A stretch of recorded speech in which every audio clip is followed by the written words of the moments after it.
Petrol pump ग्रामीण भागेत बंद आहे। काही लोक असं तुम्हाला स्टेटमेंट देत असतील का सगळं सुरळीत आहे, भरपूर पेट्रोल आहे, पेट्रोल पंप चालू आहे, मगर खरी वस्तुस्थिती वेगळी आहे। ती वस्तुस्थिती सांगण्यात मला बिलकुल इथं संकोच नाही, कारण भारताचा जे भारतीय जनता पार्टीचा प्रवक्ता असून ऑल इंडिया पेट्रोल डीलरचाही मी नुमाइंदा आहे। 1 लिटर पेट्रोल आणि 1 लिटर डिझेल शासनाने कधी विकलं तर आपल्याला प्रति लिटर 50 रुपयाचा लॉस आहे।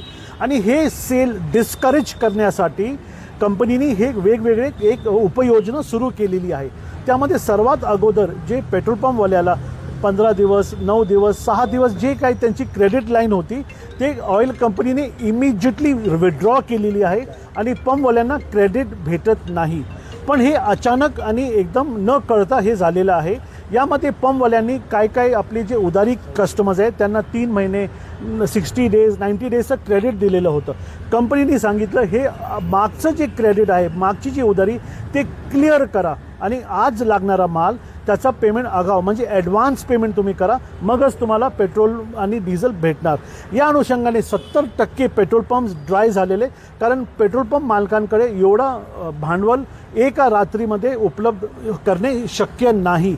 त्यामुळे आपण हे जे पंप बंद दिसतोय आणि आज रामनवमीची सुट्टीमुळेही बहुत सारे पंप्स तुम्हाला बंद दिसत आहे, हे त्याचं मूळ कारण आहे।